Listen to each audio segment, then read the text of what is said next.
ઓમ શ્રી ગણેશાય નમઃ. ઓમ શ્રી સરસ્વત્યય નમઃ. આપ સાંભળી રહ્યા છો આપણી યુટ્યુબ ચેનલ ધાર્મિક. એમાં આપ સૌનું હાર્દિક સ્વાગત છે. આજના વિડીયોમાં આપણે સાંભળવાના છીએ ગીતાનો કર્મયોગ, જ્ઞાનયોગ અને ભક્તિયોગ. આ પુસ્તક છે, એના લેખક છે સિદ્ધ યોગી શ્રી વિભાકરભાઈ પંડ્યા. આ પુસ્તકના આપણે 29 ભાગ સાંભળી લીધા. આજે આપણે 30મો ભાગ વર્ણન કરવા જઈ રહ્યા છે. ભગવાને કહ્યું કે ભક્તિ યોગમાં શું હોય, તો ભગવાન કહે છે કે વિષ્ણુ એટલે વિષ્ણુ પોતે જ વિશ્વ દેખાય છે.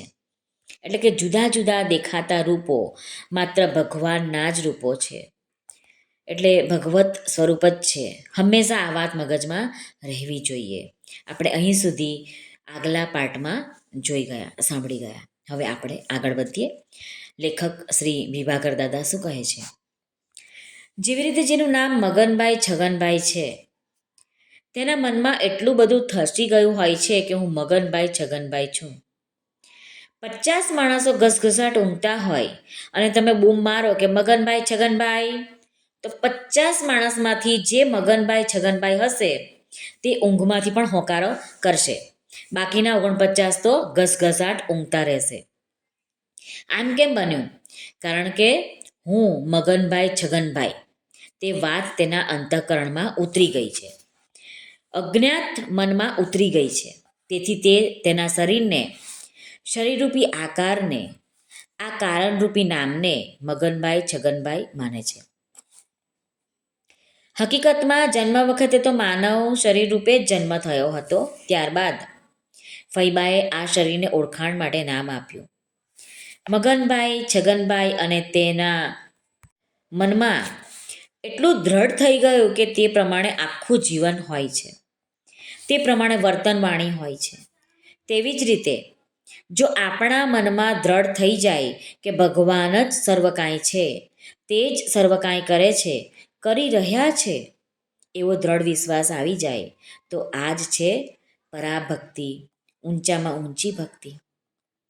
આ ઊંચામાં ઊંચી પરાભક્તિ એટલે ભગવાન આપણા પિતા છે, ભગવાન જ આપણી માતા છે, ભગવાન જ આપણા ગુરુ છે. તે જ આપણું જીવન, આપણે જે કંઈ ગતિ કરીએ તેની ગતિ છે, તે જ આપણું નિવાસ સ્થાન છે. એટલે કે એમના મનમાં જ આપણે નિત્ય સદા રહીએ છીએ. ભગવાન જ એક આ જગતમાં આપણું સાચું શરણું છે, અને તે જ આપણા સર્વસ્વ સુહૃદ છે. ટૂંકમાં વાત કરીએ તો આપણા સર્વસ્વ છે. આમ જો ભક્તિયોગની વાતનો રસ કાઢી લઈએ તો એક જ વાક્ય બહાર પડે છે, ત્વમેવ સર્વ મમ દેવ દેવ. જેવી રીતે આપણે કર્મયોગની ચર્ચા કરીએ તેનો રસ કાઢી લીધો, અને જે એક ટીપું પડ્યું, એટલે કે એક વાક્યમાં સાર, નાહમ કરતા હરિ કરતા. આમ આપણે આપણું જીવન ભક્તિમય બનાવ્યું, તે જ આપણી ભગવાન પ્રત્યેની નિષ્ઠા, એટલે ભગવદ નિષ્ઠા. તેથી જે કંઈ કરે છે તે આપણા ભલા માટે કરે છે. પછી આપણે ચિંતા શેની? જેવી રીતે ઘરમાં મા બાપ હોય તો પછી બાળકોને કોઈ જાતની ચિંતા કરવાની હોય જ નહીં. મા બાપ બાળકના કપડાં લત્તા, ખાવું પીવું, ભણવું, નાનામાં નાની વાતની ચિંતા કરતા હોય છે. જ્યારે બાળકે તો કોઈ જાતની ચિંતા કરવાની નથી, રમવું, ફરવું અને મોજ મજા કરવાની છે. બાળકના ભવિષ્યની ચિંતા તો મા બાપ કર્યા કરે. બાળકે તો સર્વ જવાબદારી મા બાપને સોંપી છે. તેવી જ રીતે આપણે આપણી જવાબદારી ભગવાનને સોંપી છે. તેથી કોઈ જ જાતની ચિંતા કરવાની જરૂર નથી, ન કરવી જોઈએ. અને ભગવાન પિતા છે એવી નિષ્ઠા, એ જ ભગવત નિષ્ઠા છે, સાચી શરણાગતિ છે, સાચી ભક્તિ છે. લેખક કહે છે, એક પરમ ભક્ત હતા, ભગવાનમાં પૂર્ણ શ્રદ્ધા, ભગવાનમાં પૂર્ણ નિષ્ઠા. તેની ભગવત નિષ્ઠા જ્યારે પાકી હોય ત્યારે તે નાના બાળકની જેમ હસતા રમતા હોય. કોઈ દિવસ તે ચિંતાતુર કે શોકમગ્ન હોય. તે માનતા કે ભગવાન મારા બાપ છે, મા છે, તે મારી ચિંતા કરે છે, તો મારે શા માટે ચિંતા કરવાની? તેને વાક્યમાં પૂર્ણ શ્રદ્ધા હતી કે ત્વમેવ સર્વ મમ દેવ દેવ. તેમાં એક દિવસે તે ચિંતાતુર ચહેરે મોં લટકાવીને બેઠેલા હતા. તેમની પત્ની પણ ભક્તિરસમાં જ ડૂબેલી હતી. તેને પણ ભગવાનમાં સંપૂર્ણ શ્રદ્ધા હતી. તેણે આ જોયું. તેને દુઃખ થયું કે ભગવાન જેવડા ધણી આપણા ઉપર છે તો પછી આપણાથી ચિંતા કેવી રીતે કરી શકાય? અને જો તમે ચિંતા કરો તો પછી સાબિત થઈ ગયું કે ભગવાનમાં તમને શ્રદ્ધા નથી. કાં તમે ચિંતા કરો તો પછી એમ ન માનો કે હું ભગવાનની ભક્તિ કરું છું. અને જો ભક્તિ કરતા હો તો તેનો પહેલો નિયમ છે કે કોઈ પણ સંજોગોમાં તમારાથી ચિંતા ન કરી શકાય. અને જો ભૂલથી પણ ચિંતા થઈ ગઈ તો સમજી લેવાનું કે તમે ભગવાનની ભક્તિ કરતા નથી. માત્ર દુનિયાને બતાવવા માટે ભક્તિનો ઢોંગ કરો છો. ભક્તિને અને તમારે 12 ગાઉનું છેટું છે. એટલે કે જો તમે ભક્તિ કરતા હો તો તમને ખબર છે કે ભગવાને મારું ભૂતકાળમાં ભલું કર્યું છે, અત્યારે પણ ભલું કરી રહ્યા છે અને ભવિષ્યમાં પણ ભલું જ કરવાનો છે, તો મારાથી ચિંતા ન કરાય. જ્યારે ભક્તરાજ તો ચિંતામાન હતા, શોકગ્રસ્ત હતા. ભક્તરાજને ચા પાણી આપવા તેમના પત્ની ગયા ત્યારે કાળું પોલકું, કાળો ચણિયો અને કાળો સાડલો પહેરીને ગયા. ભક્તરાજની નજર આ કાળા પોશાક પર પડી તેથી તેણે સ્વાભાવિક રીતે પૂછ્યું, કોણ મરી ગયું છે કે આમ કાળો પોશાક પહેર્યો છે? ભક્તરાજની પત્ની કહે, ભગવાન મરી ગયા છે. ભક્તરાજ તો સળક થઈને ગયા અને ઊભા થઈ ગયા. શું વાત કરે છે? ભગવાન મરી ગયા છે? ગાંડા જેવી વાત ના કર. ભક્તરાજની પત્નીએ કહ્યું, તો પછી તમે આટલા બધા શોકાતુર ચિંતામગ્ન કેમ છો? એટલે મેં માન્યું કે ભગવાન મરી ગયા છે અને આપણા ઉપરથી ભગવાનનું છત્ર ઉડી ગયું છે, માટે તમે ચિંતાગ્રસ્ત છો. તેથી મારે ભગવાન મરી ગયાનો શોક મનાવવો પડે ને. તુરત જ તુલસીદાસની જેમ ભક્તરાજને સાચી સમજણ આવી અને ભગવત નિષ્ઠા દ્રઢ થઈ. સાચી ભક્તિ એટલે શું તે તેની ભક્તિ પાસેથી શીખ્યું. તેની ભક્તિ દ્રઢ થઈને પરાભક્તિ બની. વૈષ્ણવ તો ભક્તિમાં ખૂબ જ શ્રદ્ધા રાખે, પોતાને સાચો વૈષ્ણવ મનાવે.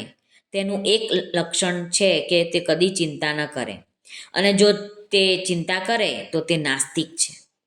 ભગવાનમાં શ્રદ્ધા ભક્તિ નથી. ભક્તિ પાકી એટલે કેટલી પાકી કે જ્ઞાન મેળવવા માટે પણ પ્રયત્ન નહીં કરવાના. જો ભગવાનને જ્ઞાન આપવું હોય તો સીધું હૃદયમાં જ્ઞાન પ્રગટાવે છે. કોઈ સાંસારિક ગુરુની જરૂર નથી, અથવા તો કોઈને નિમિત્ત બનાવીને પણ જ્ઞાન આપે છે. લેખક કહે છે કે મેં કુંડલીની શક્તિપાત ધ્યાન અંગે પુસ્તક લખેલ. તે પુસ્તકના એક પાનામાં એક ભાઈને સિંગ ચણાવાળાએ સિંગ આપી. તેણે બગીચામાં બેસીને સિંગ ખાધી અને રમતમાં તેણે તે પાનું વાંચ્યું. તેને ખૂબ રસ પડ્યો. તે દોડ્યો સિંગ ચણાની રેકડી પાસે. પુસ્તકના બાકીના પાના વેચાતા લઈ લીધા અને ભગવાનને કરવું કે તેમાં મારા ઘરનું સરનામું મળી ગયું. લેખક કહે છે સિદ્ધયોગી શ્રી વિભાકર દાદા. ત્યારે જ તે સીધા જ મારે ઘરે હાજર હતો અને ધ્યાન કેમ કરવું તેની પ્રાથમિક માહિતી આપીને ધ્યાન કરાવ્યું અને તેને ખૂબ જ મજા આવી. આજે નિયમિત ધ્યાન કરે છે અને 4-5 કલાક સુધી ધ્યાનમાં બેસી શકે છે. આ ભાઈને સિંગ ચણાનો કાગળ સાધનામાં આધ્યાત્મિક માર્ગમાં જવા માટે નિમિત્ત બન્યો. લેખક કહે છે કે ટૂંકમાં ભગવાનને જ્ઞાન આપવું હોય તો તે સીધું જ્ઞાન હૃદયમાં પ્રગટાવે છે, અને જો કોઈને નિમિત્ત બનાવવો હોય તો તે પ્રમાણે જ્ઞાન આપે છે. જ્ઞાનનું મહત્વ છે, કોણ આપે છે તેનું મહત્વ નથી. શ્રી રમણ મહર્ષિને ભગવાને સીધું જ હૃદયમાં જ્ઞાન પ્રગટ કર્યું હતું, કારણ કે જ્ઞાન સ્વયંભૂ છે, કોઈના આપવાથી આપી શકાતું નથી. નહીં તો બધાને સરખા માર્ક્સ આપવા જોઈએ ને, પરંતુ સરખા માર્ક્સ આવતા નથી, કારણ કે દરેકની અંદર જ્ઞાન મેળવવાની સમજ અલગ અલગ છે. જો કોઈને ગુરુએ જ્ઞાન આપ્યું અને લાગી ગયું તો તેમાં ગુરુનું મહત્વ નથી. શિષ્ય અંદરથી તૈયાર હતો. જિજ્ઞાસા રૂપી આગ પ્રબળ હતી, ભારેલો અગ્નિ હતો, અને ગુરુએ તો માત્ર ફૂંક મારી અને અગ્નિ ધગધગ કરતો પ્રગટી ગયો. વિભાકર દાદા એક શેઠનું દ્રષ્ટાંત આપે છે કે એક શેઠ એક ફેરિયાને બોલાવ્યો અને વસ્તુના ભાવ બાબત રકઝક થઈ. ફેરિયાએ કહ્યું, શેઠ, તમારે જે જોઈતું હોય તે લઈ લો, મારી પાસે સમય નથી, મારે ખૂબ દૂર જવાનું છે. બસ શેઠને આ વાક્ય હૈયામાં લાગી ગયું. શેઠને પણ ખ્યાલ આવ્યો કે હું પણ આ જગતમાં મુસાફર છું. જગતરૂપી ધર્મશાળામાં 2 ઘડી મુકામ કરેલ છે. માત્ર ભૂલથી માની બેઠો છું કે આ જગતમાં કાયમી રહેવાનો છું અને જીવન ખોટું બગાડી રહ્યો છું. જગતમાંથી છૂટવા માટે હું તો અનંતનો યાત્રી છું, તો હવે ખોટો સમય ન બગાડાય. તેથી તુરત જ મથુરા જવા માટે નીકળી પડ્યા શેઠ. મુનિમ કહે કે આ ચેકમાં સહી કરતા જાઓ. તો શેઠે કહ્યું, મારી પાસે ટાઈમ નથી, તમો મથુરા આવજો. આજે પણ મથુરામાં આ શેઠનું ભવ્ય મંદિર છે અને આ વાત મથુરાવાસીઓને ખબર છે. આ સાચી બનેલી ઘટના છે. આમ જો ભગવાનને તમોને જ્ઞાન આપવું હોય તો સિંગદાણાનો કાગળ નિમિત્ત બને છે. અંદરથી એવી બુદ્ધિ સૂજે છે કે લાવ તો ખરો આ કાગળ વાંચું, અને જેણે આ પ્રાણ તત્વ યોગાનુભૂતિ ચોપડીને પસ્તીમાં આપી તેના અંદરનો જાગેલો નથી, અથવા હજી તેનો આ જ્ઞાન મેળવવાનો અધિકાર પાક્યો નથી. તેની નજર આવી રીતે ખોટો સમય બગાડવા જેવું લાગે છે. તેને મનમાં એમ થયું હોય કે આમાં પાયની પેદાશ નહીં, ઘડીનો નવરાશ નહીં. ધ્યાન કરવાથી પૈસા મળે? તો કે ન મળે. તો પછી ખોટો સમય શું બગાડવાનો? જ્યારે સિંગચણા ખાનાર સાધકનો સમય પાકી ગયો હતો. તાત્કાલિક માર્ગદર્શકની જરૂર હતી, એટલે ભગવાને તેને મેળવી આપ્યો. તમારા અધિકાર પ્રમાણે ગુરુ મળે છે. તમારા અધિકારથી વધુ ઊંચો ગુરુ મળે તો પણ તમે તેને સમજી ન શકો અને તેને છોડી દો. તમને ધ્યાન યોગમાં રસ હોય અને ભક્તિ યોગી કે જ્ઞાન યોગી ગુરુ મળે તો તમે તેને છોડી દો, કારણ કે તમારો અધિકાર નથી. આમ ભગવાનને જો તમોને જ્ઞાન આપવું હોય તો તે ગમે તે બહાને આપી શકે છે. છત્રપતિ શિવાજીના ગુરુ સમર્થ સ્વામી રામદાસની આ વાત છે. લગ્ન મંડપમાં ગોર મહારાજે કીધું, કન્યા પધરાવો સાવધાન. આ શબ્દ સાંભળીને સ્વામી રામદાસને લાગ્યું કે ગોર મહારાજ પણ મને સાવધાન થવા કહે છે. તે સાવ અમથો સંસારમાં ફસાવા તૈયાર થયો છું.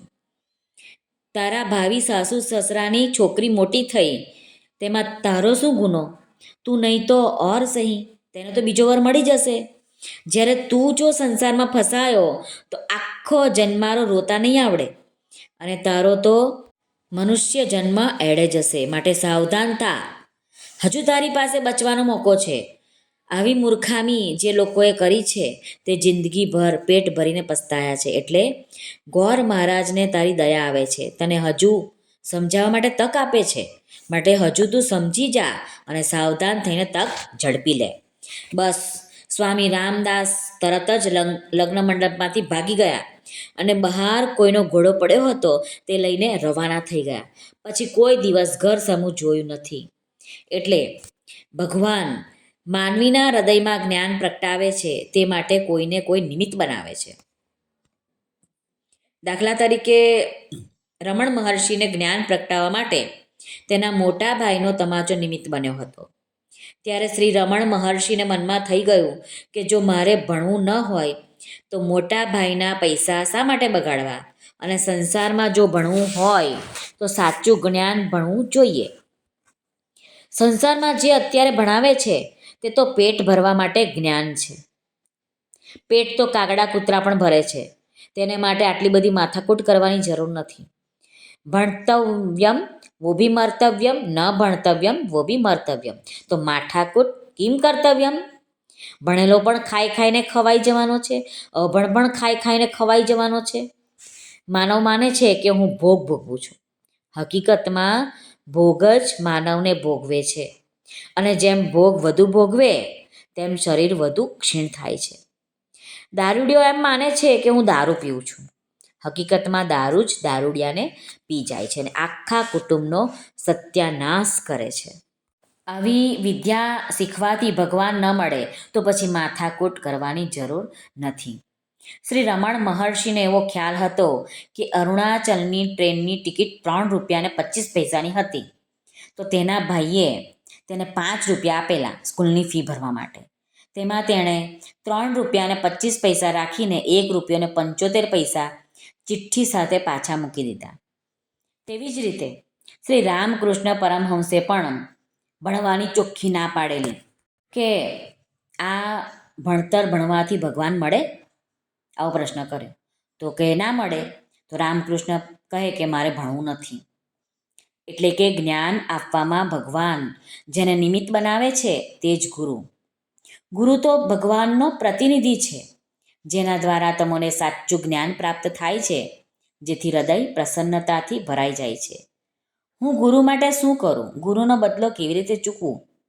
જેણે ભગવાનના દર્શન કરાવેલ છે. ગુરુ ગોવિંદોનો ખડે કિસકો લાગુ પાય, બલિહારી ગુરુ આપકી ગોવિંદ દિયો બતાય. એટલે કે જો ભગવાન અને ગુરુ સાથે ઊભા હોય તો સૌપ્રથમ ગુરુને પગે લાગવું જોઈએ, કારણ કે ભગવાન બતાવવાના નિમિત્ત બનેલા છે ગુરુ. એટલે કે ગુરુ તો ભગવાનનું પ્રતીક છે. એટલે કે ગુરુની સેવા એ જ ભગવાનની સેવા છે. ગુરુની સેવા કરવાથી ભગવાનને તમારી સેવા કબૂલ કરવી પડે છે. આજે આપણે અહીં જ અલ્પવિરામ મૂકીએ. બીજું આગલા વિડીયોમાં આપણે સાંભળીશું કે ગુરુનું મહિમા શું છે. શ્રી કૃષ્ણ અર્પણમસ્તુ. સર્વને ભાવથી જય શ્રી કૃષ્ણ. રાધે રાધે. હરિઓમ તત્સત. જય ગુરુદેવ દત્ત. જય સ્વામિનારાયણ. જય માતાજી. નમઃ પાર્વતી પતે. હર હર મહાદેવ હર. સિદ્ધેશ્વર મહાદેવની જય. આજના આનંદની જય. સર્વનું કલ્યાણ થાઓ, સર્વનું કલ્યાણ થાઓ, સર્વનું કલ્યાણ થાઓ.